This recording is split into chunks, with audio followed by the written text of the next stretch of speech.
I have a pretty short update video here for you guys today on our toggle manager asset.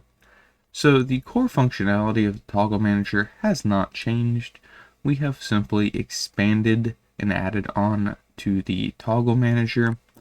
So you'll see the synced collider and synced active, as well as the local collider and local active toggles are still the exact same. What we did was we added 4 new types. So we have synced turn off and synced turn on, and then the local turn off and local turn on. So why would we want turn off and turn on, you might ask, specifically? Well, sometimes you're not going to want to toggle things.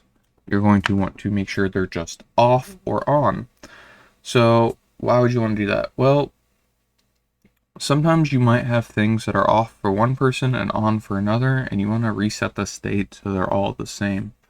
Or you just want to make sure something is toggled off and doesn't just go on and off. Like, for instance, once something's been activated, it never turns back on. You wouldn't need a toggle, you would just want it to be turned off or on, either way. So that's kind of how that works. And it's just a very useful type of toggle that should have been added to this toggle manager. And as you can see, this is our UI menu to trigger all these toggles. So what else I did was I actually added 2 new ways to trigger these toggles as well. These 8 different types. Besides just a UI menu, there might be other ways you want to trigger things. So we added in a trigger toggle and an interact toggle. The trigger toggle is essentially means as soon as you touch this cube or whatever toggle you have selected right here in this action to execute, you select which type of toggle you want to occur.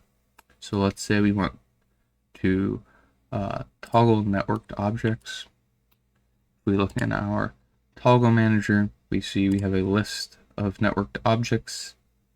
Well, it's actually only one, but you can put in as many as you would like. For instance, directional light will go in here now too. And now when you enter this trigger, it will toggle these 2 things, i.e. this list of things. So that's kind of how this works. You fill out your 4 arrays with your objects, and then you can select, if you're using the trigger toggle or the interact toggle, you select what you would like to do. That's kind of how that works. But yeah, that's the new addition. So it does the same things, which was before it just had these 4 UI buttons here on top. So we added 4 more UI buttons, or 4 more new ways to toggle. And then we added 2 new controllers. So before you only had the UI as the option, and now you have trigger areas, so you could disable the mesh renderer on this, of course, or change the model, and buttons. And of course, you don't need to use these as cubes. You can use whatever shape you would like. All you need to do is take this script, copy it, and then paste it onto whatever object you are trying to use instead of a cube. And similarly for these buttons and UI, you can make it look however you would like. But yeah, we can take a quick look at it real quick in action, and that is it for this update. Alright, so now that we are in play mode, we can expect that if we touch this, it should actually turn this cube off. And we can see that it does toggle as we would expect. And I believe we did have that under toggle networked objects.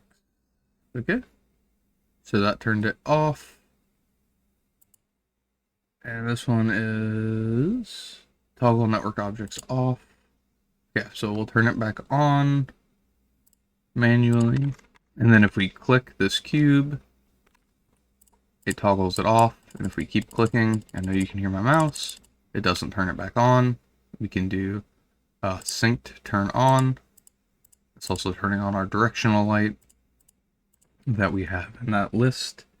Or we can turn it off. Well, it's not in the local list, so these locals don't do anything, but the synced does. And of course, the synced actual toggle. But you can kind of see the difference on how these work. You can spam turn off, it only turns it off. You can spam toggle, it turns it off or on. You can spam turn on, and it only turns it on. And synced simply means it'll be the same for everybody in the server or instance, and local means it'll only be for that specific player. That is the Toggle Manager update. Incredibly useful tool. I hope you guys are all getting great value out of it and building some really cool worlds using this as your backbone of Boolean logic. Well, alright guys, I hope you appreciate this update video, and I will catch you all in the next one.